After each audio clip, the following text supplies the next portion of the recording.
Bienvenue dans ce nouvel épisode du podcast gastronomique Parler Cuisine, présenté par Marc et Guy. Joyeux Pâques, c'est l'épisode 76.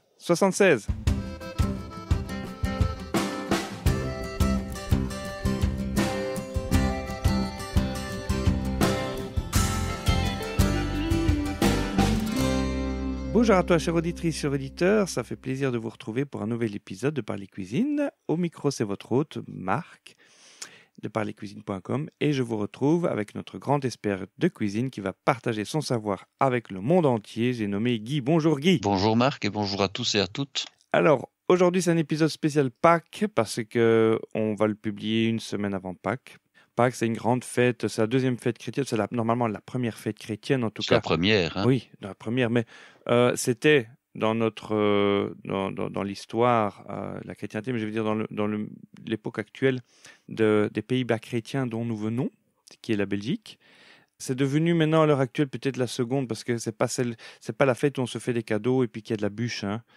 Non, effectivement. Voilà. Par contre, ça reste quand même une grande célébration qui est précédée par une période de jeûne, qui est le carême, qui est précédée par les carnavals, qui sont un grand moment de festivité en Belgique, en tout cas pour ces nombreux carnavals. Et partout ailleurs dans le monde, hein. N'oublions pas le carnaval de Rio, le carnaval de Nice et plein d'autres. Oui, hein. mais le carnaval de Binge, il paraît-il que c'est le 3e du monde, après Binge et Venise. Et qu'il est au patrimoine mondial de l'UNESCO. Enfin, bref. Après Rio et Venise, peut-être. Oui. Et après, à la fin, normalement, du carême et de ce moment de jeûne, il y a les fêtes de Pâques. Les fêtes de Pâques, cette année, qui tombent pile sur la fin du mois d'avril. Non, le début du mois d'avril, la fin du mois de mars. La fin du mois de mars, début du mois d'avril.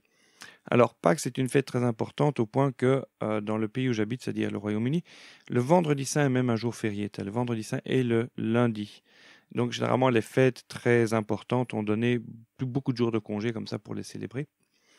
Et donc, Pâques, il y a une grande tradition culinaire derrière, comme toutes ces grandes fêtes, et on mange de l'agneau pascal. Je me souviens même d'avoir vu mon père mouler des agneaux en glace, en crème glacée, parce que mon père faisait de la crème glacée, il avait une grande machine, une grande sorbetière professionnelle, et c'était un grand classique qui était aussi servi dans les communions. Effectivement, hein, on faisait jadis ce qu'on appelait les grandes communions, parfois même les petites, mais c'était souvent les grandes communions à Pâques. Certaines paroisses ont gardé cette tradition.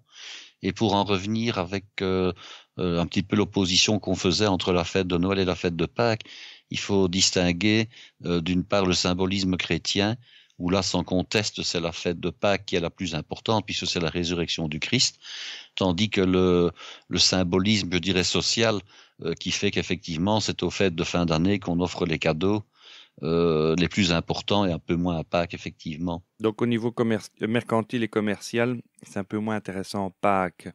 Donc, Noël, c'est célébrer la naissance. Pâques, c'est célébrer la renaissance. Et est-ce qu'il y a des racines païennes au fait qu'on fête Pâques généralement aux alentours du printemps?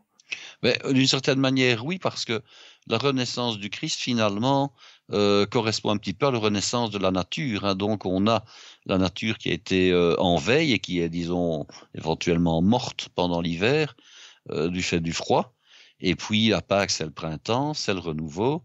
Donc, il y a la résurrection du Christ d'un point de vue religieux. Et puis, il y a la résurrection de la nature d'un point de vue, je dirais, social et culturel et tout simplement biologique. Et forcément, les deux sont liés. Maintenant, la fête de Pâques chrétienne correspond à l'origine à la fête de Pâques des Juifs, qui ne s'écrit pas de la même manière et qui s'écrit la Pâques, je dirais, dans le langage de la religion juive, et qui célèbre par contre, c'est la sortie d'Égypte des Hébreux lorsqu'ils ont quitté l'esclavage, et qui est célébré, qui est expliqué dans la Bible au niveau de l'Exode. Hein.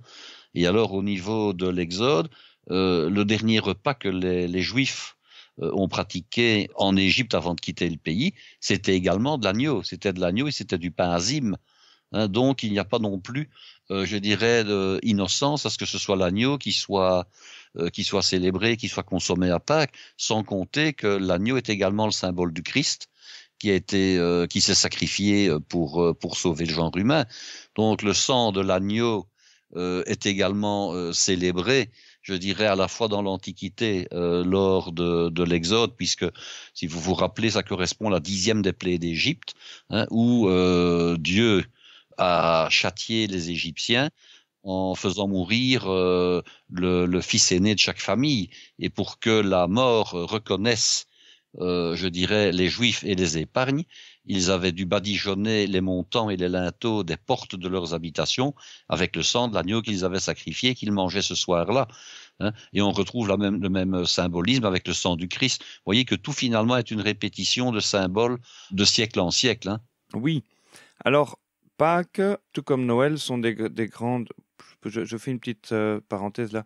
Ce sont donc des célébrations majeures dans le calendrier chrétien qui sont marquées par une messe de minuit et qui ont leur tradition culinaire. Donc la messe de minuit à Noël, on veillait avant d'arriver à minuit, et c'est de là que vient la tradition de la bûche de Noël. Donc on brûlait dans l'âtre une bûche qui était la bûche de la veille de Noël, et puis à la fin c'est devenu une pâtisserie qu'on mangeait en dessert lors du réveillon de Noël, qui était en fait le réveillon de Noël, c'était la festivité qu'on avait en attendant la messe de minuit. Et j'ai bien encore... Oui. Quand j'étais jeune, j'ai connu des gens qui réveillonnaient avant d'aller se rendre à la messe de minuit. À l'époque, on en donnait encore beaucoup. Mais on mangeait éventuellement le dessert et on terminait le repas après la messe de minuit. Oui, c'est possible aussi. Ça oui, aussi. Oui. Et puis à Pâques, je me souviens d'avoir été aussi à des messes de minuit à Pâques. On fait la bénédiction de l'eau, fait la bénédiction du feu. Et du cierge pascal. Oui, du cierge pascal. Et à Pâques, généralement, c'était durant cette messe-là qu'on organisait des baptêmes, parce qu'on ne pouvait pas baptiser pendant le carême. Et on baptisait les gens adultes. Et les adultes, après avoir jeûné pendant 40 jours, avaient parfois du mal à tenir pendant la messe de minuit. Donc, qu'est-ce qu'on leur donnait? On leur donnait des amandes trempées dans du miel. Et c'est de là que vient la tradition des dragées. Dragées qui maintenant sont devenues des petites pièces en chocolat recouvertes de sucre, dont on fait une grande spécialité en Belgique d'ailleurs, et qu'on donne à l'occasion des baptêmes. Et que maintenant, je vois qu'on a en Angleterre, on a une tradition similaire, et ces dragées en fait sont en forme d'œufs. Et ils en mettent un peu partout, dans tout ce qui est pâtisserie de Pâques. Tu as ces petits œufs en sucre fourrés au chocolat qui nappent tout. Mais, oui. Mais j'allais dire que naturellement, la dragée, de par la menthe qui est en son centre, est également de forme ovale. Hein. Oui. Un peu comme l'œuf d'ailleurs. Hein. Alors, est-ce qu'il y a un lien avec la forme ovale? Tout à fait. La forme de l'œuf, l'œuf est ovale, ça n'aurait échappé à personne. En tout cas, certainement l'œuf de poule. Certains œufs d'oiseaux ont des formes un tout petit peu différentes. Certains sont plus sphériques, d'autres sont plus pointus et parfois même un peu coniques comme ça. Il n'y a pas encore d'œufs carrés, hein? Non, des œufs carrés, ça n'existe pas, du moins en tout cas au moment de la ponte. Hein. On fait des œufs carrés après au moment de la cuisson, mais au moment de la ponte, en tout cas, ça n'existe pas pour une raison toute simple. C'est que la poule a un orifice anal qui est arrondi et non pas en forme de carré. Ça c'est la première explication. Maintenant, l'origine de la représentation de l'œuf à Pâques, elle est très très très ancienne et elle n'est pas du tout propre à la religion catholique ou à la religion juive. Elle existait déjà en Chine, voilà plus de 5000 ans, et elle existait également à l'époque grecque et à l'époque romaine. Pourquoi? Parce que l'ovale est considéré, contrairement à ce qu'on pourrait croire en disant que c'est le cercle, l'ovale est considéré comme la forme parfaite. Et en plus, l'œuf est symbole de naissance et de résurrection. Donc, ce n'est pas vraiment étonnant qu'on l'associe à la fête de Pâques. Et surtout, en plus, la fête de Pâques fait suite à une quarantaine de jours de carême pendant lesquels il était interdit de manger à la fois et de la viande et des œufs.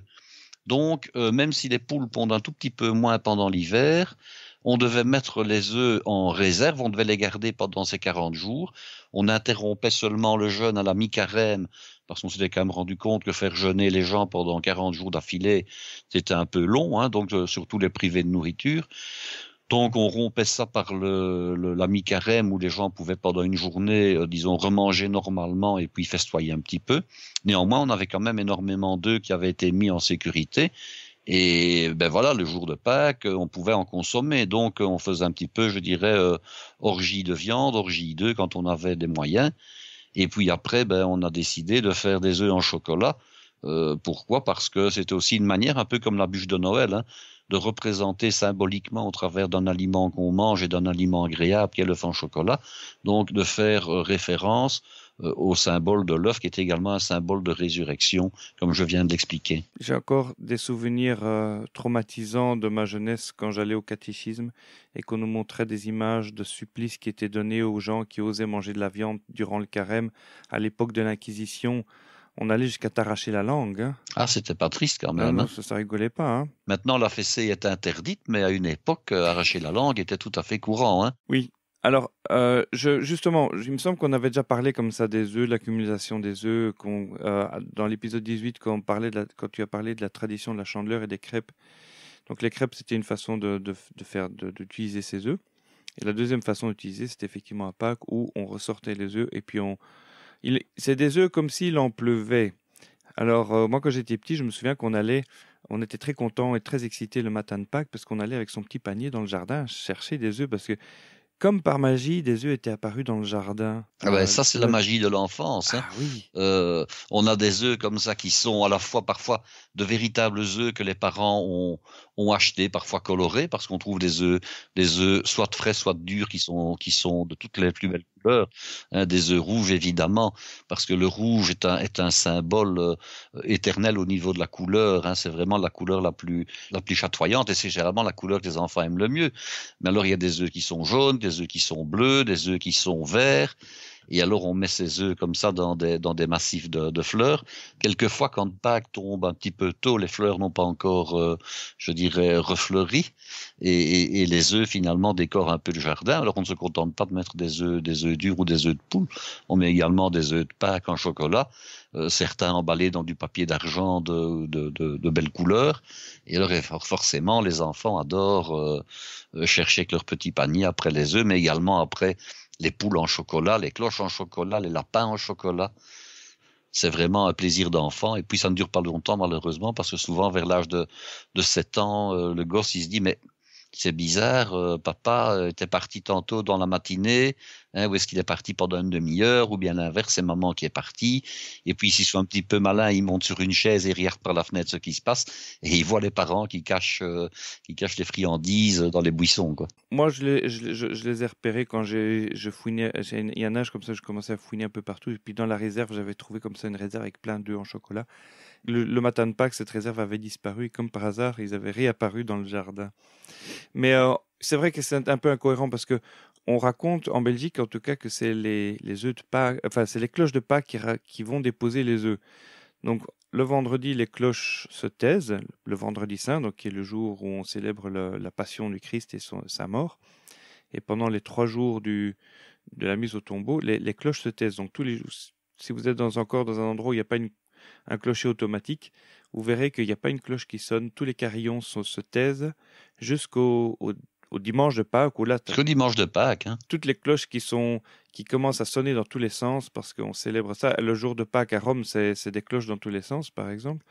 Mais nous, on nous racontait que le vendredi, les cloches étaient parties à Rome et elles revenaient de Rome.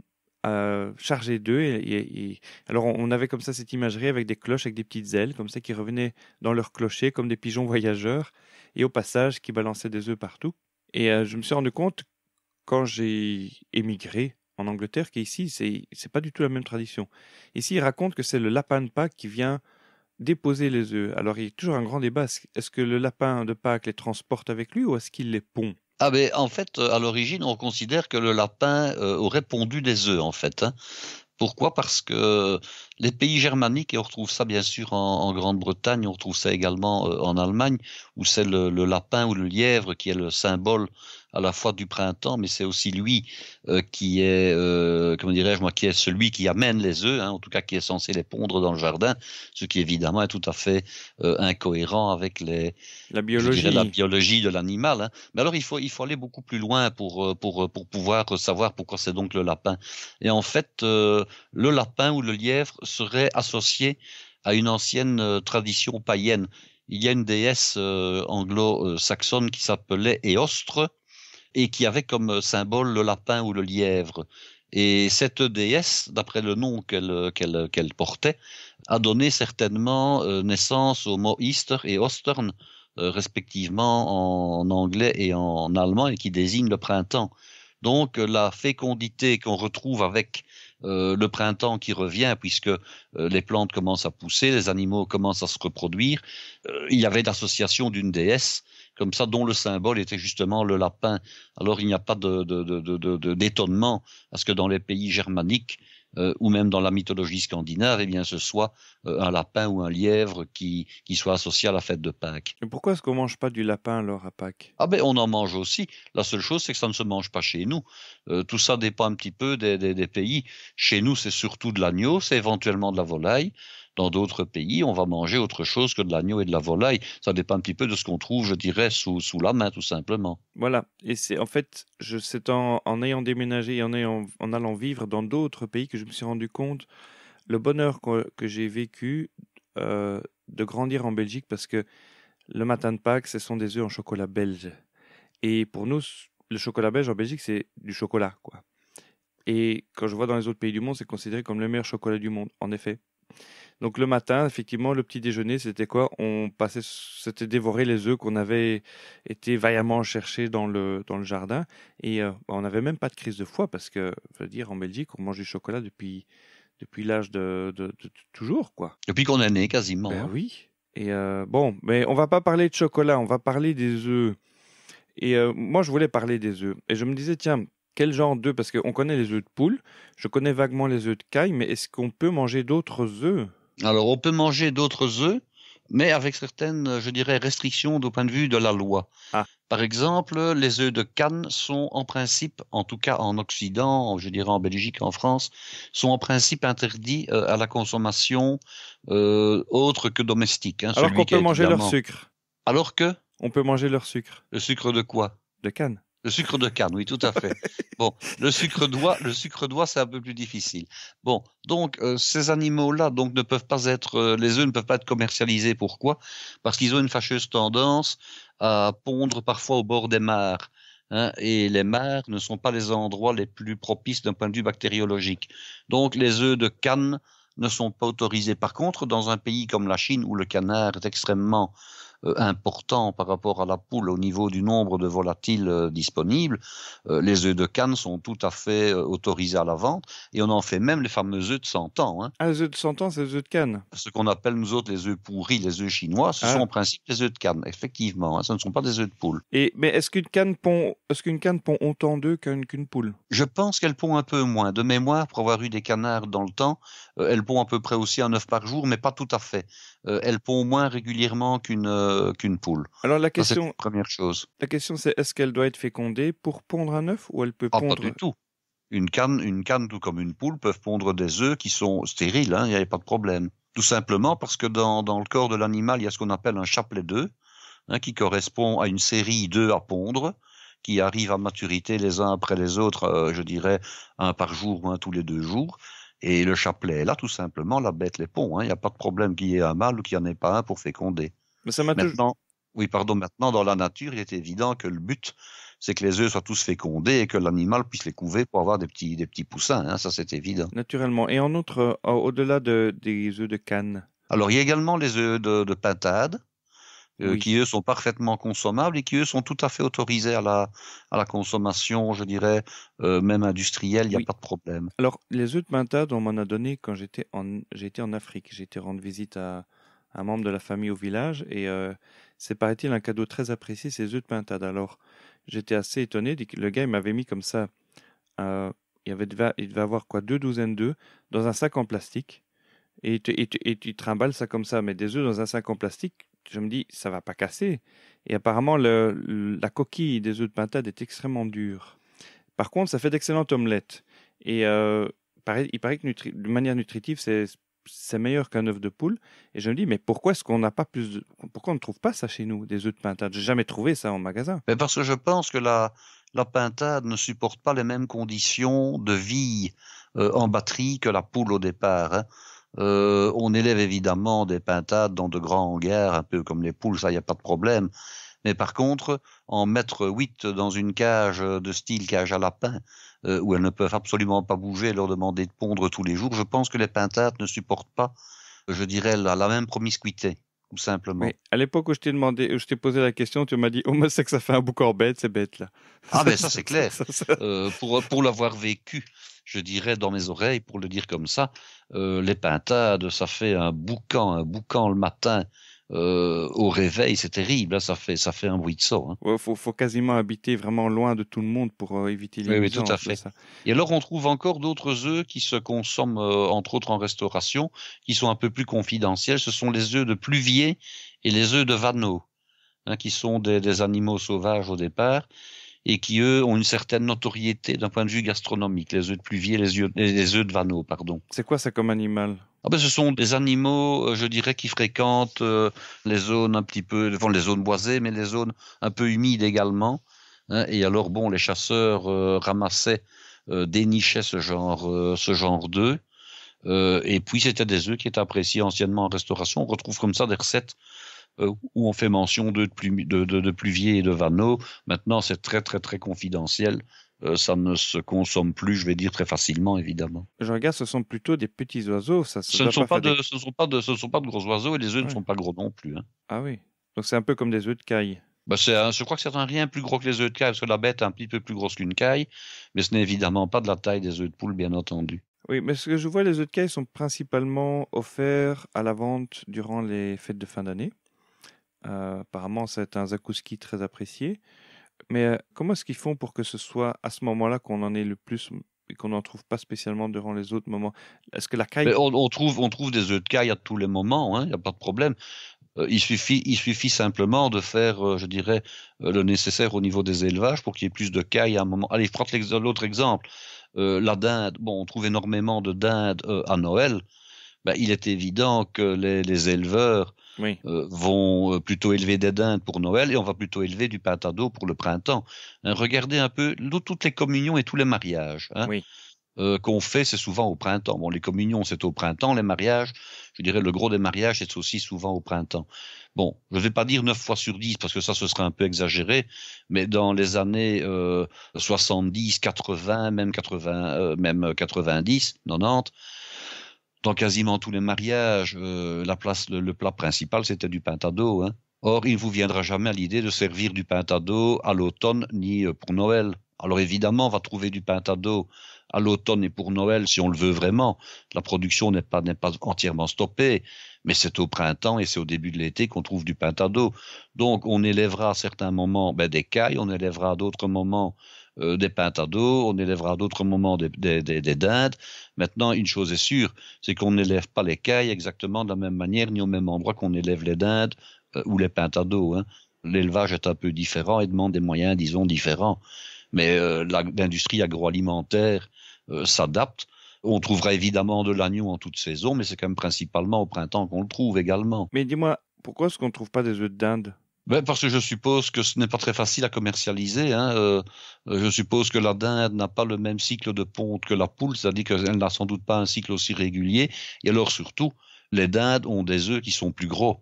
Or, ce que l'industrie agroalimentaire aime, ce sont les choses standardisées. Bon, les œufs de poule, vous avez plusieurs catégories, hein, disons des petits en passant par les moyens, les gros et les extra gros, mais ça reste quand même plus ou moins, je dirais, d'une taille raisonnable pour la consommation. Hein, c'est-à-dire que quand on prend le petit déjeuner le matin, on va manger un œuf de poule à la coque. Hein. Si maintenant vous avez un œuf de dinde qui est 2 fois ou 3 fois plus gros, vous ne savez déjà plus l'utiliser pour le petit déjeuner, par exemple. Ça rentre pas dans le coquetier. Ça rentre pas dans le coquetier, et puis bon, le temps de cuisson ne va pas être le même, et puis plein de choses, quoi. Oui. Et c'est quand même l'œuf de poule d'une 50aine de grammes qui est la référence dans les recettes aussi. Donc un œuf, c'est 50 grammes. Ben, disons que ça varie entre un petit peu moins et un petit peu plus. Hein. Vous avez des œufs qui montent jusqu'à 65, 70 grammes. Mais en règle générale, on considère que quand on a enlevé la coquille, hein, on a à peu près 5-6 grammes de coquille. L'œuf, je dirais la partie utile de l'œuf, c'est souvent une 50aine de grammes, oui. Alors une autre raison pour laquelle je voulais parler des œufs, c'est qu'ils ont fait parler d'eux beaucoup l'an dernier en Belgique.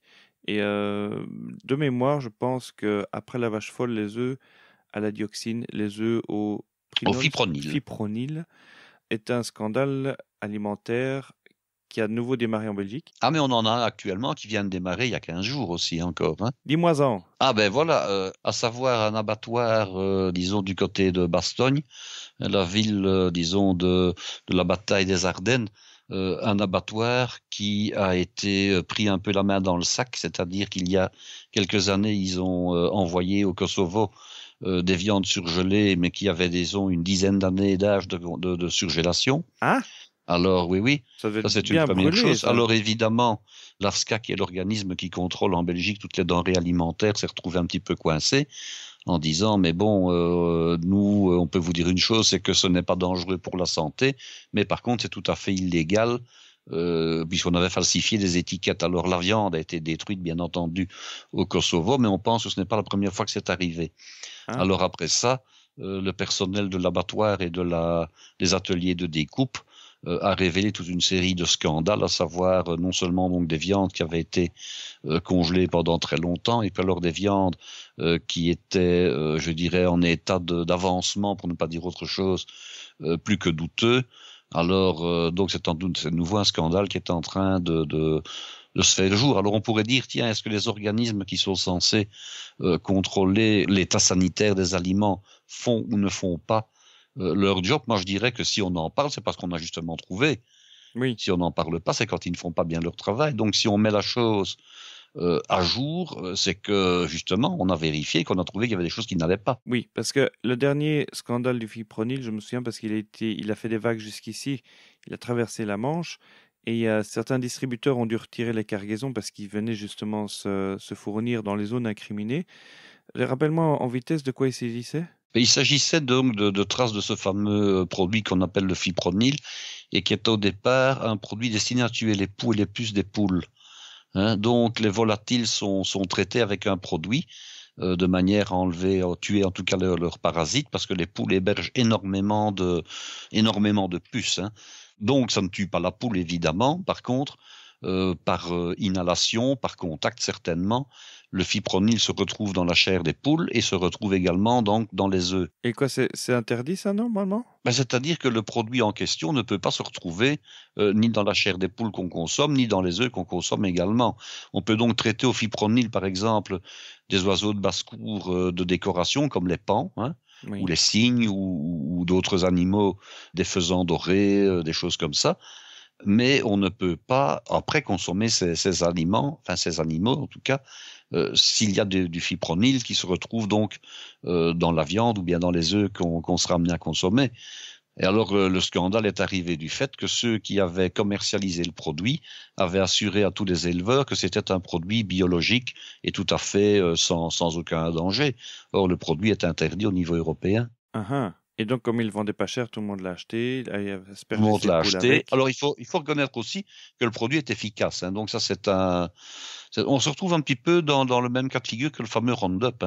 Le Roundup, qui est un désherbant sélectif qui est extrêmement efficace, qu'on trouve donc sous plusieurs noms commerciaux, mais enfin, oui. C'est donc le fameux Roundup qui est commercialisé par Monsanto, avec la grosse polémique actuellement. Il serait cancérigène, mais est-ce qu'on continue à l'utiliser ou pas? Les agriculteurs sont pour qu'on continue à l'utiliser parce que c'est un produit qui est extrêmement efficace, très rentable, qui ne coûte pas cher. Comme ça, leur prochaine récolte va être bien abondante et ils feront plein d'argent la saison prochaine, mais dans 20 ans, ils auront tout. Je ne pense pas qu'il faut trop incriminer les agriculteurs parce que ils sont plus des victimes de l'industrie agroalimentaire et de l'industrie phytopharmaceutique que des responsables par eux-mêmes. Eux, on leur donne un produit, on leur dit voilà, utilisez-le, c'est tout beau, c'est très bien. Et puis après, lorsqu'ils l'utilisent, on leur reproche de l'avoir utilisé. Bon, là, je crois qu'il ne faut pas leur faire de procès d'intention à ce niveau-là. Oui, c'est toujours un débat très sensible. On ne va pas rentrer dans la polémique parce que je sais que... Et alors, actuellement, il y a un gros débat, mais je ne vais pas en parler cette fois-ci. Ça revient un petit peu comme les marronniers au printemps, qui font leurs premières fleurs. C'est faut-il ou ne faut-il pas utiliser de sel nitrité pour les charcuteries? Alors pour le moment... Ça, tu en avais déjà parlé aussi, oui. Oui, tout à fait, mais c'est en train d'enfler sur le net ici pour le moment. Alors nous avons des interventions, il y a des émissions radio, il y a les pour, il y a les contre, il y a surtout les contre qui en parlent, bien sûr, racontant à peu près n'importe quoi comme imbécilité. Je l'ai encore entendu samedi ici à la radio. c'est vraiment infernal. Alors qu'en fait, justement, le sel nitrité permet de protéger contre le botulisme, c'est ça? Ben, disons que ça, c'est la thèse officielle. Alors certains viennent à dire, ah mais non, absolument pas. Le sel nitrité, on raconte qu'il protège contre le botulisme, mais en réalité, ce ne serait pas vrai. Hein, et ce serait donc le lobby des fabricants de sel, et au départ un lobby américain qui commercialisait jadis le sel nitrité, qui aurait amené ça comme argument pour qu'on l'utilise. Alors, bon, voilà, est-ce que le sel nitrité est cancérigène? Alors, bon, les nitrates en eux-mêmes ne sont pas cancérigènes, mais on oublie une chose importante, hein, c'est qu'il y a quelques années, il y a même quelques décennies, on revenait aussi régulièrement avec la consommation des épinards, cette fois-là. Parce qu'on s'est rendu compte que tous les légumes verts à feuilles contiennent des nitrates. Hein. C'est le cas des épinards, c'est le cas de la laitue, c'est le cas du céleri. Et alors l'argument, c'est de dire, attention, des épinards, il faut absolument les consommer le jour où on les a cuits, donc pas question de cuire des épinards et de les consommer le lendemain ou le surlendemain, parce que les épinards deviennent tout à fait toxiques. Bon, ça c'est la première chose. Alors maintenant, j'ai entendu un charcutier qui racontait à la radio, ben oui, finalement, moi je ne mets pas de sel nitrité dans mes charcuteries, hein, parce que je vais utiliser les nitrates qui sont contenus dans les légumes.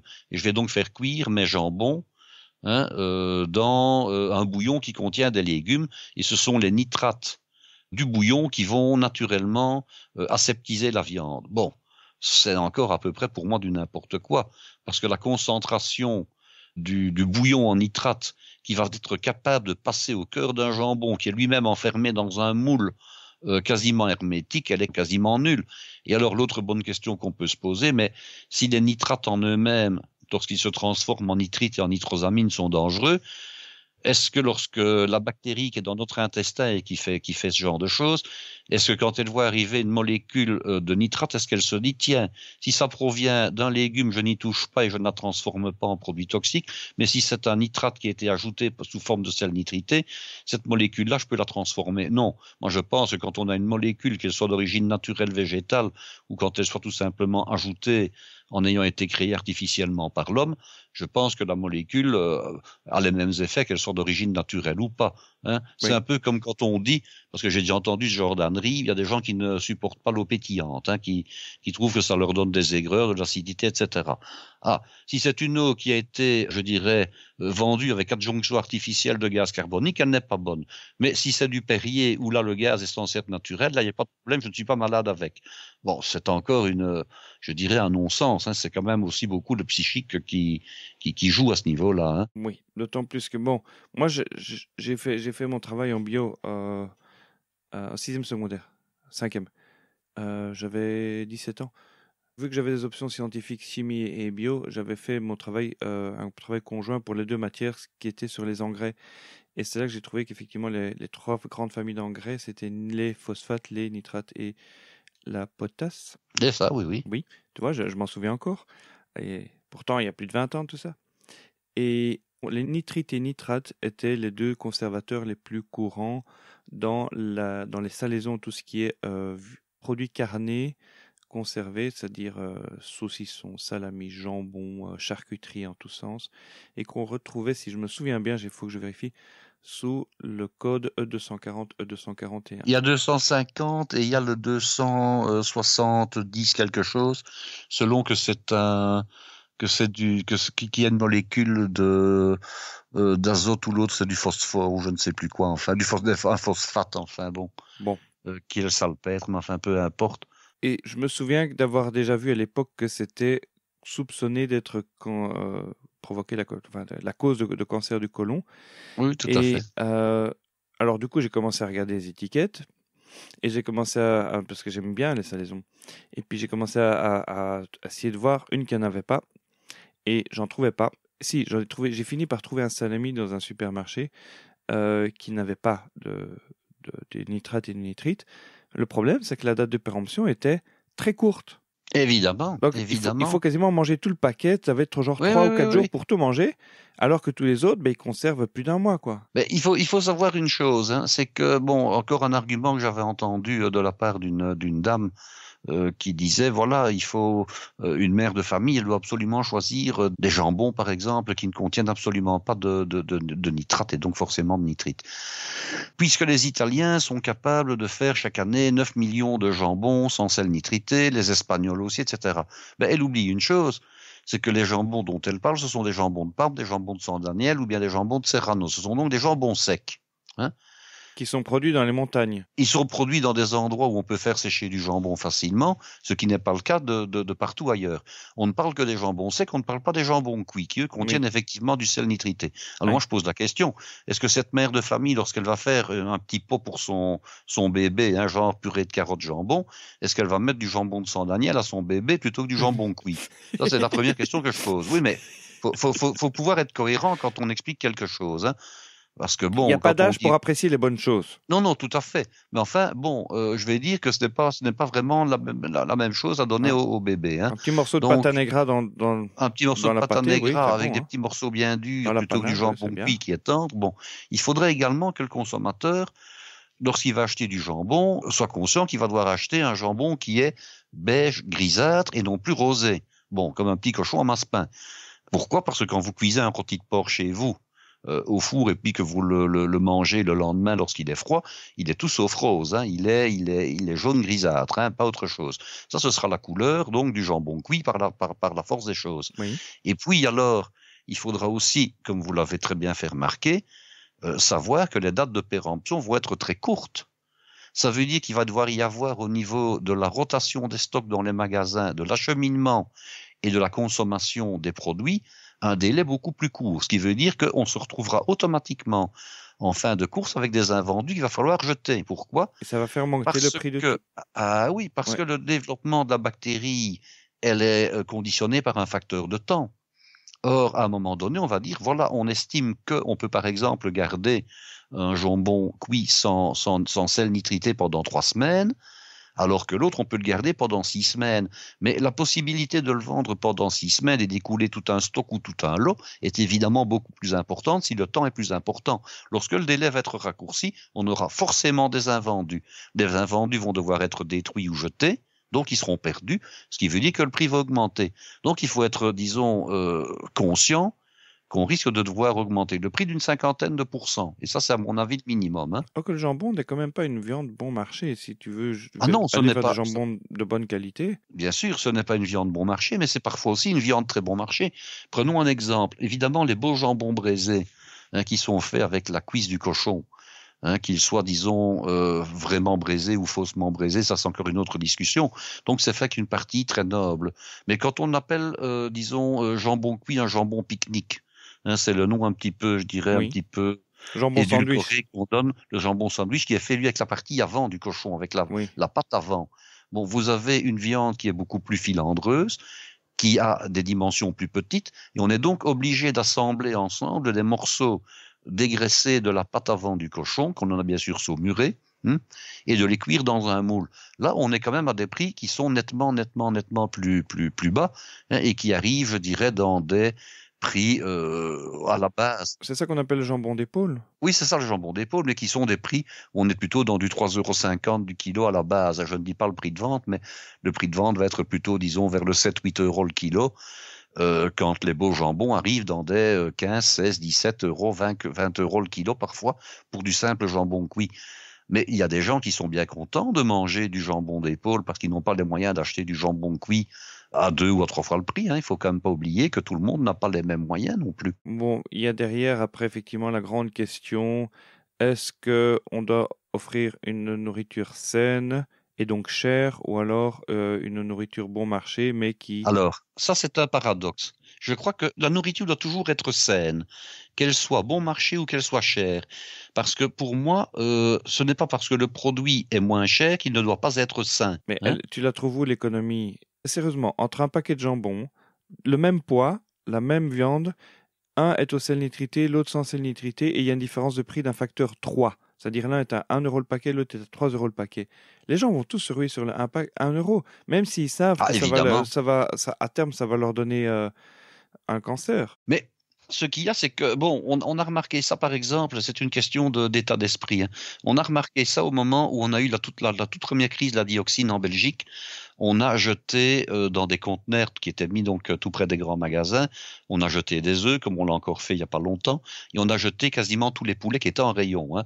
Oui. Tous les poulets qui étaient en rayon en Belgique, on a pendant 15 jours, on n'a plus eu un seul poulet à trouver en Belgique, sans compter que tous les élevages qui étaient en cours, on a dû tuer les bêtes et les incinérer. Rappelle-moi, ça c'était parce qu'on avait mis de l'huile de moteur dans leur graisse animale. C'est parce qu'il y avait eu dans les c'est ça aliments de l'huile minérale, effectivement, L'huile qui de avait été moteur. utilisée.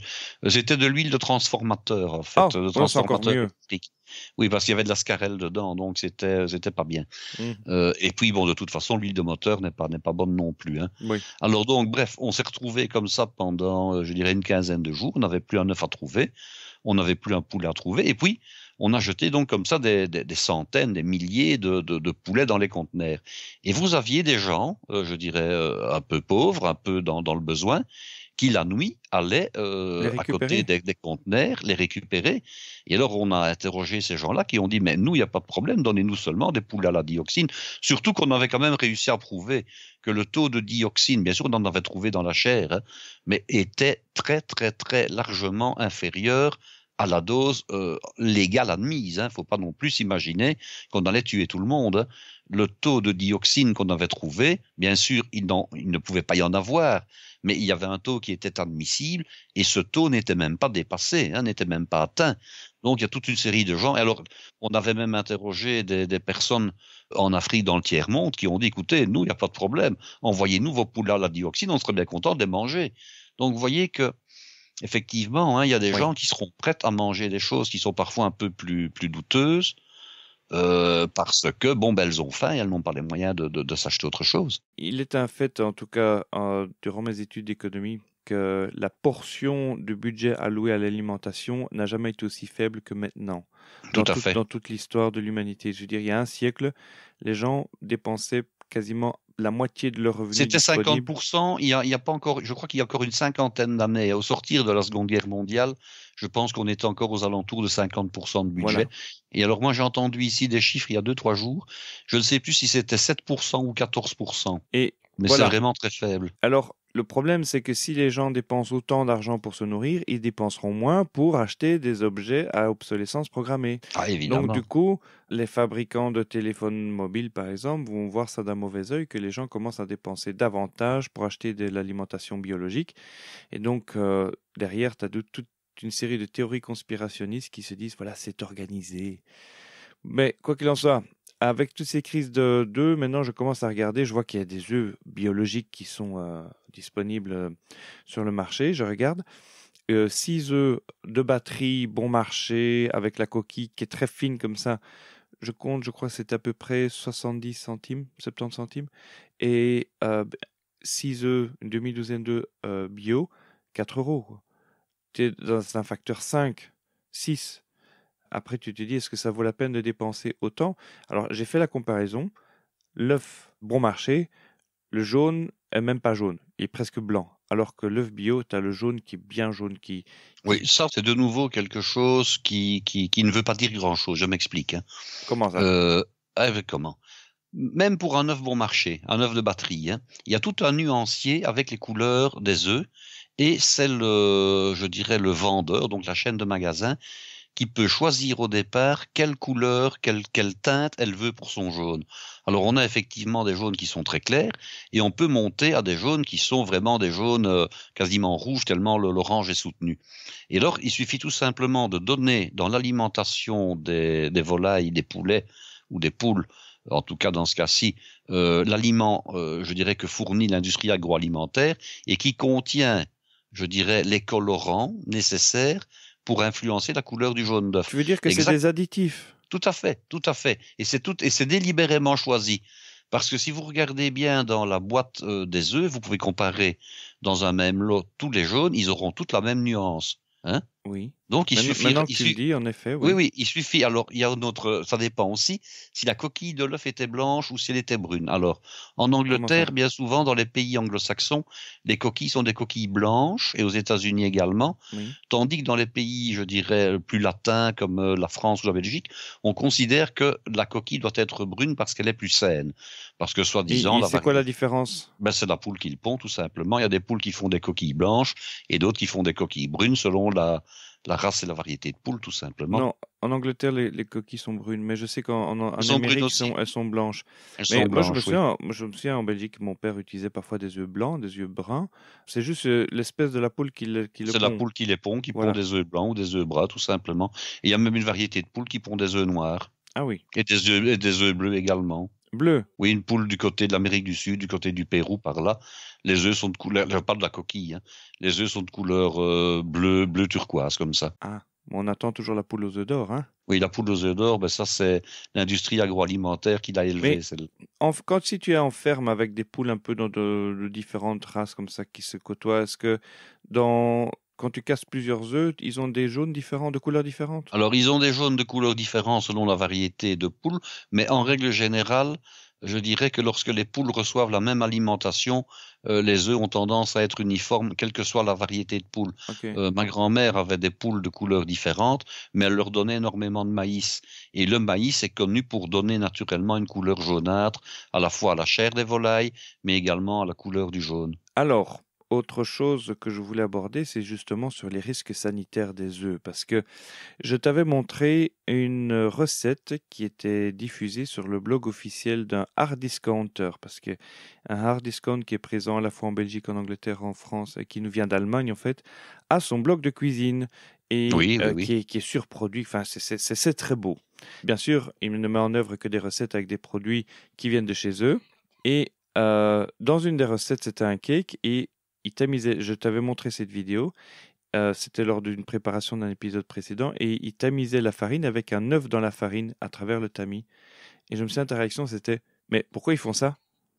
Et tu t'en souviens? Tout à fait. Et tu te demandes pourquoi est-ce qu'ils mettent des salmonelles dans la farine? Et moi, j'étais là, tu peux m'en dire plus? Mais bon, vous savez tous évidemment par où l'œuf sort de la poule, et la poule et les volatiles en général ont une propension, les bergers, donc la bactérie qu'on appelle la salmonelle. Alors, si vous prenez un poulet et vous analysez sa peau, vous faites un prélèvement, vous verrez qu'il y a des salmonelles plein la peau du poulet.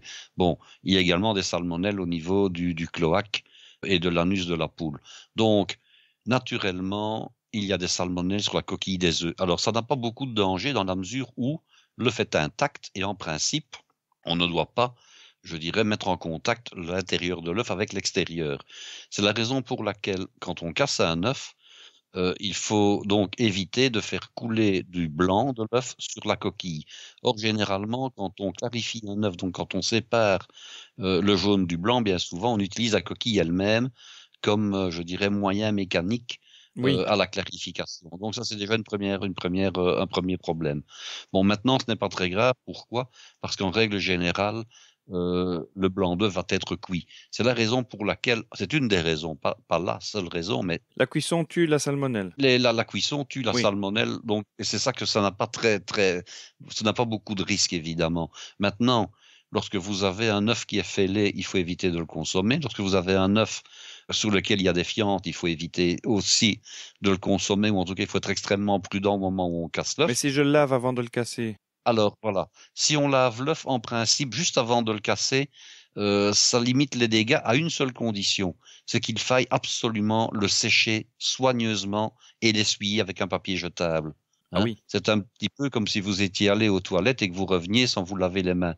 Donc, il faut se rendre compte que si on lave l'œuf, ce qui n'est pas la meilleure idée en principe, mais si on lave l'œuf avant de le casser, il ne faut pas qu'il y ait, je dirais, des traces parce qu'en fait, qu'est-ce qui se passe? Les salmonelles sont souvent à un état végétatif sur la coquille de l'œuf. Elles sont desséchées. On va dire qu'elles sont desséchées, voilà, pour faire simple. Lorsque vous les réhumidifiez, vous les rendez actives, évidemment, vous les réactivez.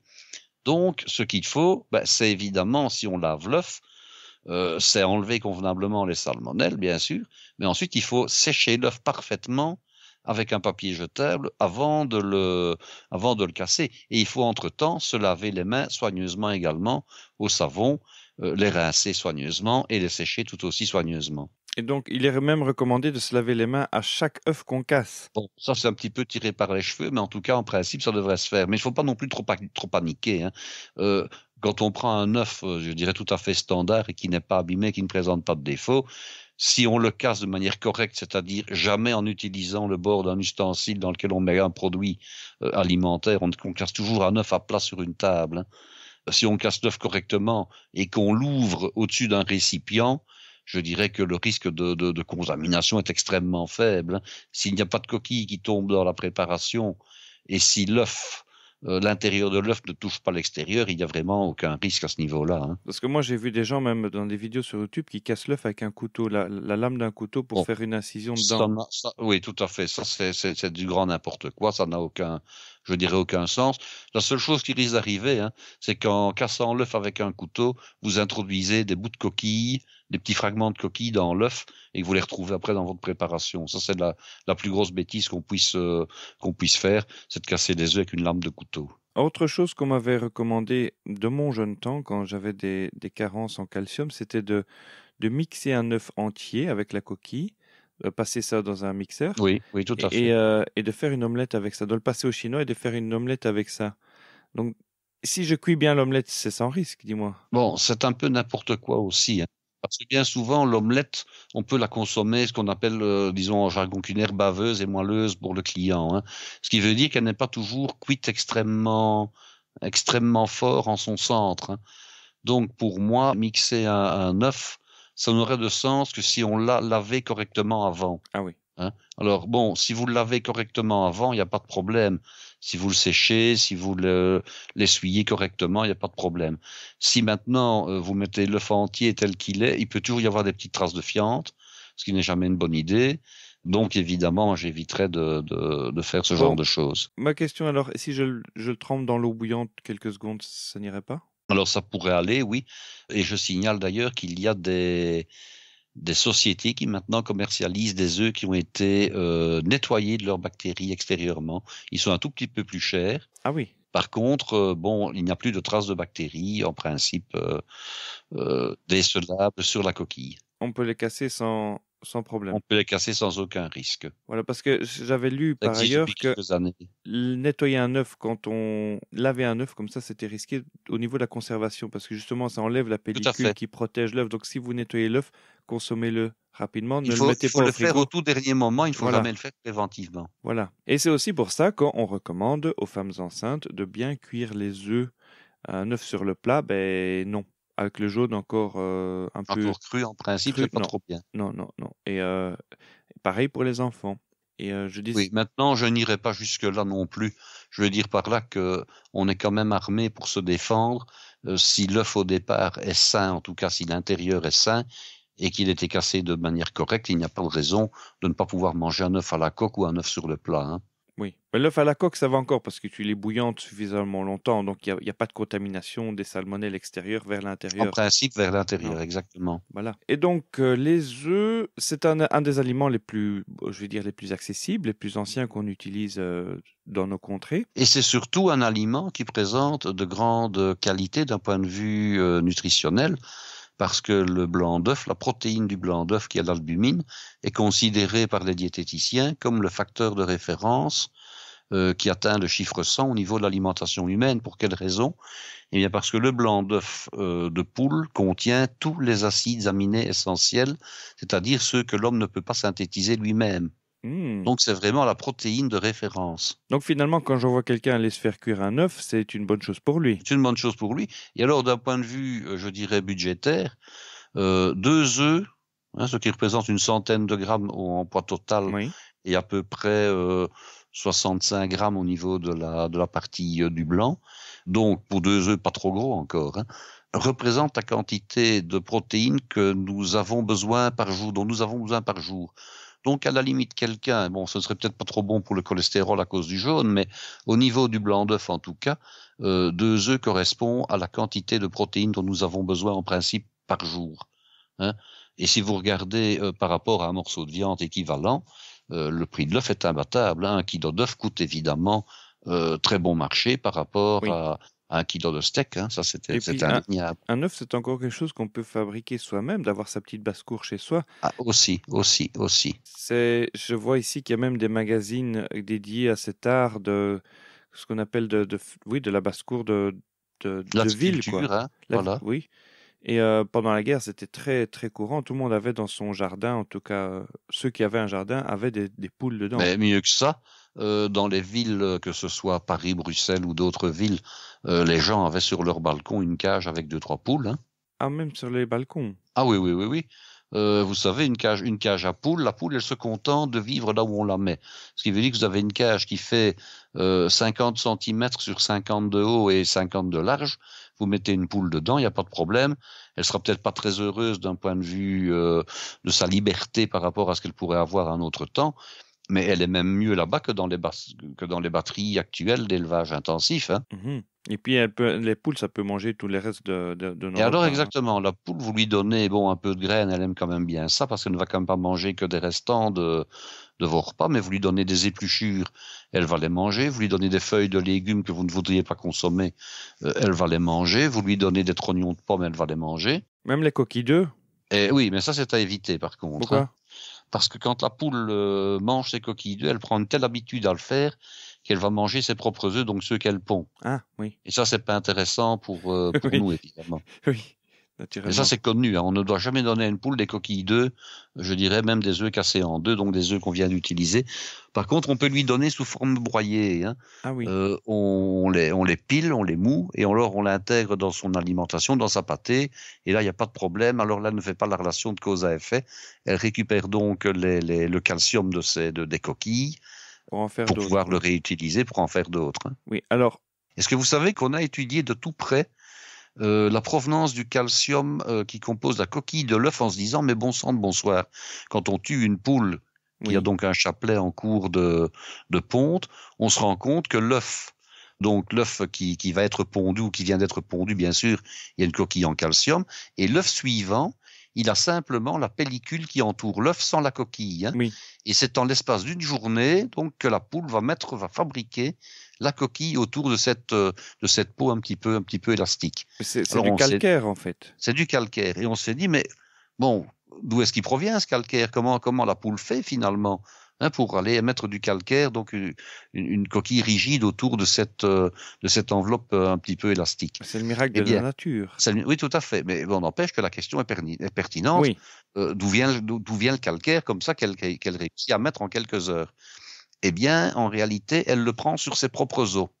Donc, il y a une espèce d'ostéoporose momentanée qui se fait au moment où la poule, bien sûr, soutire à son propre corps le calcaire qu'elle va mettre autour de la coquille.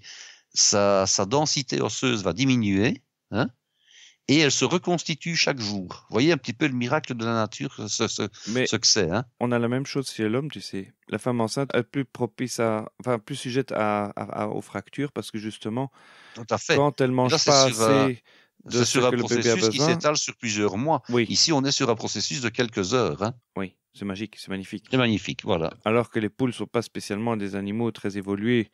Oh, ça, je ne sais pas Ils sont ça. considérés comme étant très malins. Mon père racontait que quand il était enfant, ils aimaient donner aux poules du pain trempé dans de la bière. Ils passaient une bonne après-midi comme ça, à regarder les poules complètement ivres, parce qu'ils ont un petit cerveau. Hein.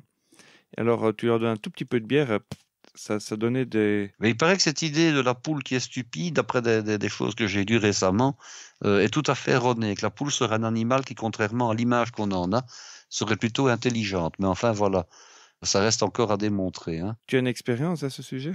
Je n'en ai pas personnellement, non. Voilà. Ok. Donc, les œufs... Et si on donnait une petite recette finalement, ce ne serait pas bien? Parce que moi j'avais envie de parler de la cuisson des œufs, puis je me rends compte que l'heure avance et qu'on embête les gens là, à papoter de tout et de rien. Alors, les recettes des œufs, il y en a presque autant qu'il y a de culture culinaire dans le monde. Je crois qu'il n'y a pas un aliment qui ne soit pas intégré dans l'alimentation. Alors, même les végétariens, normalement, mangent des œufs. Et la première fois que j'ai entendu parler des gens qui ne mangeaient pas d'œufs, c'était les végétaliens dans une région particulière de l'Inde. Et bon, maintenant, le véganisme commence à être grand à la mode. On ne mange pas d'œufs parce que...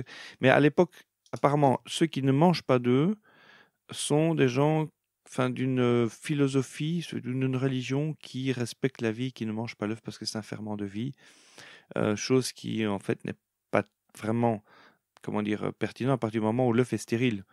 Donc l'œuf, si tu le couves, si je couve les œufs tout à fait. que j'achète au supermarché, quelles sont les chances que je trouve un poussin? En principe aucune, puisque il n'y a pas de coq qui se trouve dans la même cage de la batterie que les poules n'y sont. Donc le risque est tout à fait nul. Hein. Il n'y a que si on achète des œufs de ferme chez un fermier, à côté de chez soi, et qu'il y a évidemment des poules qui gambadent dans la cour, et qu'il y a un ou deux coqs dans les environs, bon là évidemment l'œuf a de bonnes chances d'être fécondé. Mais quel est le risque de manger un œuf fécondé? Il y a quoi comme risque derrière? Je dirais que le risque, il y en a pas si on le mange tout de suite et que l'œuf n'a pas été couvé, il n'y a aucun risque, on n'est pas malade. Ok, donc si on le met au frigo, ça non, il ne risque pas en principe de voir un poussin un jour dedans, non, il n'y a pas de problème. Ok, donc l'œuf, on peut le cuire, on peut le bouillir, on peut le faire en œuf brouillé, on peut le frire également. En cocotte, le frire, oui. On peut même cuire les œufs au barbecue et on appelle ça des œufs d'enfer. Ah oui. Ah oui.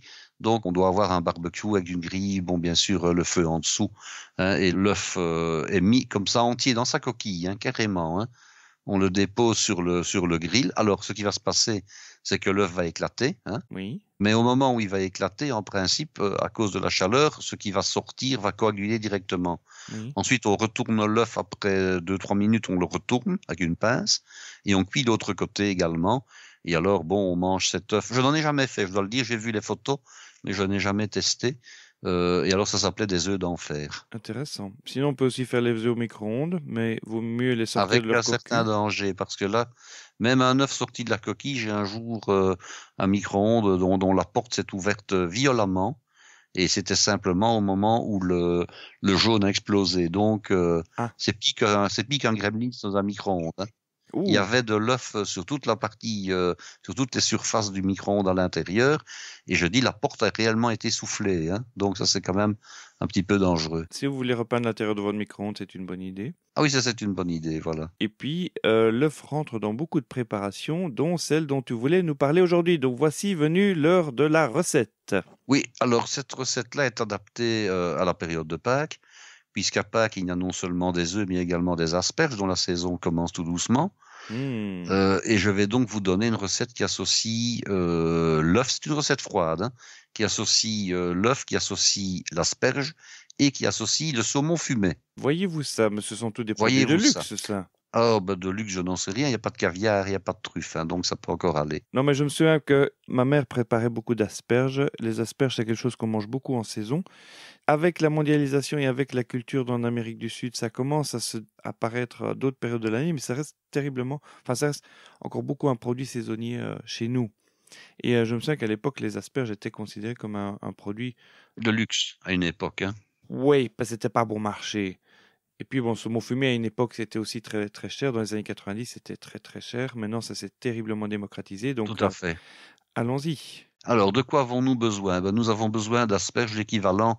Alors, ça dépend si c'est en dégustation ou en entrée, mais je vous donne ici les proportions pour une entrée. Hein. Avant de commencer, c'est quoi le nom de la recette qu'il nous donne là? Ah, c'est un nom secret. C'est un nom secret parce que si je vous donne le nom, vous allez savoir d'où je viens. Donc, je ne vais pas le donner. Non, en fait, il s'agit d'un éventail. On pourrait appeler ça un éventail d'asperges au saumon fumé. C'est pas compliqué. Ok. Vous prenez l'équivalent d'une botte pour 2 personnes. Alors, si on a plus de monde, on peut mettre aussi bien des asperges blanches que des vertes, ce sera même encore plus joli. Hein. Alors, donc, il faut l'équivalent, donc je disais, d'une botte pour 2 couverts. C'est combien d'asperges une botte? Oh, ben ça dépend de leur taille, évidemment. Oui, ça dépend, ça dépasse. Oui, ça dépend. Donc, il y a généralement 18 à 20 pièces quand ce sont des asperges pas trop grosses, quand elles sont plutôt fines. Oui. Hein, et puis, bon, on peut très bien tomber à 6, 7, 8 pièces quand ce sont des asperges très grosses. Ici, il vaut mieux prendre des asperges un peu plus fines. Hein. Alors, donc, vous prenez donc une botte d'asperges pour 2 personnes, l'équivalent de 2 œufs. Alors, il vous faut également de la mayonnaise maison ou industrielle, ça c'est un petit peu selon votre goût. Il vous faut du persil, il vous faut du sel, du poivre, de la noix de muscade, de la crème fraîche, et alors du saumon fumé en tranches, l'équivalent d'une belle tranche par personne. Alors, bien entendu, première opération, cuire les asperges à l'avance. Alors, la question, c'est toujours, est-ce qu'on les épluche ou est-ce qu'on ne les épluche pas? Oui. Alors, personnellement, Personnellement, je n'aime pas trop éplucher les asperges à titre personnel, vraiment quand je les consomme moi-même. Maintenant, en restauration, quand on craint les fils, il va de soi qu'on doit les éplucher. Il faut savoir que les asperges, maintenant, de plus en plus, sont conçues pour avoir une peau extrêmement fine. Et lorsque l'asperge est très, très, très, très fraîche, la peau n'a quasiment pas desséché. Donc, elle n'est pas filandreuse. Ce qui veut dire qu'on peut très bien se contenter de n'éplucher que la partie inférieure de l'asperge, que ce soit une blanche ou que ce soit une verte. Ici, j'ai acheté des asperges vertes il y a quelques jours qui venaient du Mexique. Je n'ai vraiment pas dû éplucher, même pas la base, tellement la peau était fine et n'était pas donc désagréable. Alors, certains chefs vont enlever les petits écussons qu'on trouve sur les asperges, essentiellement ces asperges vertes. En dessous donc de la partie terminale de l'asperge, il y a une série de petites écailles comme ça pointues. Moi personnellement, je ne les enlève pas, ça ne me pose aucun problème. Donc vous épluchez ou pas vos asperges, vous les blanchissez à l'eau bouillante salée. Alors temps de cuisson, ça varie entre 7-8 minutes et un peu plus, tout ça va dépendre à la fois du diamètre de l'asperge et surtout du fait qu'elle est filandreuse ou pas. Comment fait-on pour cuire des asperges? Généralement, des casseroles prévues ils sont des casseroles assez étroites et un peu élevées. C'est obligatoire, ça? Non, ce n'est pas une obligation. Bon, moi, j'en ai une et je m'en sers, mais ce n'est pas une obligation. Alors, le seul avantage de ces casseroles, c'est que vous avez une cuisson différenciée entre la pointe et la base. La pointe, elle doit à peine affleurer au niveau de l'eau. Elle doit finalement cuire un petit peu avec la vapeur, tandis que la base, elle est tout à fait immergée. Donc ça, c'est l'avantage de ces casseroles-là. Maintenant, il faut toujours garder les asperges un rien al dente. Si elles sont trop cuites, elles sont flasques, elles ne sont pas bonnes. Et puis après, quand vous les égouttez, elles perdent quasiment toute l'eau qu'elles ont encore à l'intérieur. C'est pas très bien. Donc vous cuisez vos asperges, vous les rafraîchissez, vous les égouttez et vous les laissez refroidir. Alors, vous cuisez vos œufs durs, même chose. On considère que c'est 8 à 9 minutes départ eau froide ou que c'est 10 minutes quand on les met dans l'eau bouillante. Je rappelle qu'on met du vinaigre dans l'eau et non pas du sel. On ne sale pas l'eau des œufs durs, c'est contre-productif. Par contre, le vinaigre est nécessaire. Pourquoi? Parce que son acidité va coaguler le blanc de l'œuf s'il y a une petite fissure quand vous mettez l'œuf. Alors, même petite remarque, on ne cuit jamais des œufs durs en les plongeant dans l'eau bouillante si on les sort du frigo. On doit faire ça avec des œufs tempérés. Et si on veut éviter tout risque d'éclatement, on va prendre une petite aiguille et on va piquer, ou un petit clou, et on va piquer, faire un tout petit trou du côté bombé de l'œuf. C'est du côté où se trouve la chambre à air. Puisqu'en fait, qu'est-ce qui se passe quand on va mettre des œufs dans de l'eau bouillante? La chambre à air qui se trouve de ce côté-là de l'œuf va augmenter de volume avec la chaleur, et c'est l'augmentation du volume de l'air qui fait éclater l'œuf, et non pas l'augmentation du volume du blanc, bien entendu. Oui. Donc ça évite que l'œuf n'éclate. Oui. Alors, une fois que les œufs sont cuits, vous les rafraîchissez et vous les écalez, et puis vous faites une mayonnaise. Alors, une mayonnaise maison, je rappelle, c'est 6 jaunes d'œufs pour 1 litre d'huile. Quand on veut le faire en fonction des proportions, disons, de la profession, on peut très bien faire une mayonnaise avec moins de jaunes d'œufs, ça va de soi.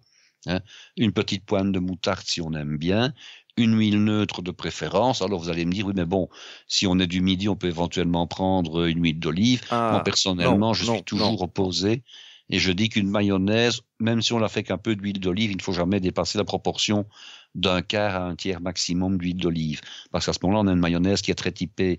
Et dans ce cas-ci, si vous mettez de l'huile d'olive, vous allez tellement typer le goût de la sauce que vous allez, disons, dénaturer le côté un peu frais qu'on veut lui garder. Oui. Alors, vous réalisez donc une mayonnaise avec une huile neutre, une huile de pépins de raisin, c'est l'huile des grands chefs, une huile de soja, une huile de maïs, une huile d'arachide, tout ça peut convenir, il n'y a pas de problème. Alors, est-ce qu'on va mettre un vinaigre de vin ou est-ce qu'on va mettre du jus de citron? Bon, là, c'est vraiment une question de choix. Moi, j'aime encore assez le vinaigre de vin blanc ou le vinaigre de vin rouge traditionnel. Non pas que le jus de citron me dérange, mais je vais plutôt réserver le jus de citron en préparation lorsqu'il y a un poisson en accompagnement de la mayonnaise, tout simplement. Donc, une bonne mayonnaise salée, poivrée. Alors, je rappelle que le sel, on le met au départ, parce que sinon, le sel a un petit peu de mal à se dissoudre, et que le poivre, on va utiliser de préférence soit du poivre blanc moulu du commerce, soit du poivre de Cayenne. Pourquoi? Parce que lorsqu'on met du poivre du moulin, ce n'est pas mauvais, bien entendu, mais on a des traces, des petits points noirs, donc, dans la sauce, Oui. et qui ne sont pas toujours très esthétiques. Ça va? Oui. Alors, question maintenant, ou bien on fait la préparation en utilisant que les bouts des asperges, c'est-à-dire en gros la grosse moitié supérieure des asperges, ou bien on utilise toute l'asperge. Alors, si vous utilisez toute l'asperge, eh bien, vous coupez donc la moitié inférieure que vous allez tailler en petits tronçons et vous allez lier ces asperges-là, ces morceaux d'asperges, avec un peu de mayonnaise. Hein, donc vous réservez dans un bol. Alors au moment du dressage, qu'est-ce qu'on fait? On va devoir réaliser, je dirais, la finition de la sauce. Alors comme c'est une sauce qui doit être un peu plus fluide que la mayonnaise de base qu'on a réalisée, qu'on a utilisée pour lier le fond des asperges, le pied, on va, je dirais, la crémer légèrement de manière à la fluidifier un tout petit peu. Alors le fait de crémer va donner à la fois de la suavité et surtout une consistance beaucoup plus nappante, ce qui est plus joli. Donc on rajoute de la crème. Vous rajoutez un peu de crème fraîche traditionnelle, crème fleurette, jusqu'à ce que vous ayez une consistance, je dirais, nappante, pas trop liquide, mais nappante. Alors, vous prenez vos œufs durs et vous les passez au coupe-œuf. Vous savez, le coupe-œuf, c'est ce petit appareil muni de fil qui permet de faire des tranches. Alors, on met d'abord une première fois l'œuf, on a des rondelles, on le retourne d'un quart de tour, on a des espèces de petites frites, et on le retourne encore d'un quart de tour, et on a à peu près à ce moment-là des espèces de petits cubes. Donc voilà, on va passer l'œuf au coupe-œuf, et on va incorporer l'œuf, du persil, du sel, du poivre, et éventuellement, si on aime, une toute petite râpée de noix de muscade, mais c'est pas obligatoire, donc dans la sauce. On rectifie l'assaisonnement si c'est nécessaire, puisqu'on a ajouté de l'œuf et qu'on a ajouté un peu de crème. On rectifie l'assaisonnement et on ajoute un tout petit peu de persil haché. Et on a finalement l'équivalent d'une sauce des asperges à la flamande, si ce n'est que la base, c'est non plus je dirais de l'œuf cuit et chaud, mais ce sera plutôt, ici avec du beurre, ce sera plutôt une mayonnaise. Alors le dressage n'est pas compliqué. Vous faites d'abord un petit tas avec les pieds d'asperges mélangés à la mayonnaise. Et puis, à partir de ce petit tas que vous avez mis sur votre assiette, plutôt vers le bas de l'assiette, vous faites un bel éventail avec vos pointes d'asperges, donc que vous avez cuites et que vous avez rafraîchies et goûtées. Vous allez maintenant prendre votre tranche de saumon et vous allez en recouvrir les pieds des asperges et le tas que vous aviez fait au départ. Et puis après, vous allez mettre la sauce sur les pointes d'asperges, en gardant bien sûr la pointe hors sauce pour qu'on puisse bien la voir, et vous allez donc napper donc de cette sauce aux œufs durs et au persil sur l'éventail d'asperges. Vous gardez de la sauce à part parce que généralement c'est le genre de choses qu'on aime reprendre, et vous n'avez plus qu'à servir. Alors le gros avantage de cette entrée, c'est qu'elle est toute printanière, c'est qu'elle est toute fraîche, c'est qu'on peut réaliser plein de choses à l'avance. La mayonnaise peut être faite à l'avance, le mélange des pieds de la mayonnaise peut être fait à l'avance, le saumon fumé peut être coupé à l'avance, les œufs durs peuvent être cuits à l'avance. Ben voilà, tout peut quasiment être fait, je dirais, le matin pour le midi sans aucun problème. Donc c'est l'idéal pour une entrée de repas de Pâques. Ben, c'est-à-dire que lorsqu'on est occupé à plein d'autres choses pour la suite du service, le fait de se donner un petit peu de temps de préparation préalable pour l'entrée n'est pas négligé. En effet. Et en plus, c'est super de saison. C'est super de saison, ça vous permet d'utiliser à la fois des asperges, d'utiliser des œufs. C'est frais, c'est goûteux. Alors bon, ici, j'ai mis du persil dans la sauce. Maintenant, vous pouvez très bien utiliser de la ciboulette, utiliser du basilic, utiliser de l'estragon. Je veux dire qu'on n'est pas non plus, je dirais, tenu rigoureusement à respecter la recette. On peut évidemment changer un petit peu les choses. C'est une recette de ta composition ? Mais c'est-à-dire que ce n'est pas vraiment une recette de ma composition, je m'explique. Avec un collègue donc de l'école où je travaillais, on essayait de trouver une recette que des élèves allaient pouvoir appliquer lors de leurs examens de fin d'année en service devant le client pour faire une mise en bouche. Ah. Alors il existe une recette qui s'appelle les asperges à la flamande, comme j'en ai parlé tout à l'heure, et qui consiste à mélanger donc du beurre et de l'œuf cuit dur, du persil, du sel, du poivre et de la noix de muscade. Et on est parti un petit peu de cette idée-là en disant, mais comment pourrait-on faire on va transposer cette recette-là, non plus en recette chaude, mais en recette froide. Et on est parti de l'idée d'une mayonnaise qu'on allait agrémenter à peu près de la même manière. Et on a décidé de servir ça avec une petite tranche de saumon fumé en plus. Pourquoi ? Parce que des élèves, lors de leurs examens, étaient amenés à faire un exercice de tranchage d'un saumon fumé avec un couteau, vous savez, le grand couteau, avec une lame très longue et très flexible. Et on s'est dit finalement, ils ont un exercice où on les cote sur l'usage de la lame en question avec la découpe du saumon fumé donc devant le client au buffet, lorsque le saumon n'est pas pré-tranché, lorsqu'il est entier, en filet. Et comment pourrait-on utiliser à la fois la réalisation d'une asperge avec une sauce froide à base de mayonnaise et le saumon fumé. Et on a décidé d'associer les deux. Et ça marche très très bien puisque on a toujours eu beaucoup de succès avec cette recette-là. Oui, mais alors moi je mets quel nom dans les notes de l'épisode? Ah, ben tu mets tout simplement éventail d'asperges au saumon fumé, par exemple. Ah, ça sonne bien. Parce que vous retrouverez tous les détails de cette recette dans les notes de l'épisode que vous pouvez retrouver normalement en fonction de l'application de podcast que vous écoutez, c'est attaché. Ou alors vous allez sur parlercuisine.com, épisode du podcast, et vous retrouvez l'épisode 76. Un 7 et un 6. Et alors, ça peut servir également, je dirais, pour un repas du soir, par exemple, de plat principal. Vous mangez avec ça, je dirais, du pain beurré, un petit verre de vin blanc, et il n'y a pas de problème, vous avez un repas complet. Vous pouvez même monter, mais ça c'est vraiment pour des quantités, je dirais un petit peu gargantuesques, vous pouvez même monter à une botte d'asperges par personne, mais là, à ce moment-là, disons que ce n'est plus une entrée, c'est vraiment, je dirais, très copieux. Je connais des gens qui pourraient en faire bombance. Ah oui, tout à fait. Quand c'est la saison des asperges, il y a des gens une qui botte savent pas d'asperges, s'arrêter. c'est vrai qu'une botte d'asperges par personne, c'est la norme lorsqu'on veut se faire plaisir. Oui, en effet. Bon, bah voilà, c'est tout. Alors, en tout cas, pour cette recette-là, c'est tout. Voilà, bien on va laisser les gens maintenant. Merci beaucoup de votre attention. Surtout d'agréables joyeuses fêtes de Pâques à tous et à toutes, où que vous soyez dans le monde à nous écouter. Si vous avez une question, l'adresse reste toujours pareille, c'est questions@parlercuisine.com. Et puis c'est sur la page Facebook aussi. Je vous remercie d'ailleurs pour les agréables commentaires que nous avons reçus récemment. Ça fait très plaisir. Et à bientôt. Et à bientôt, au revoir.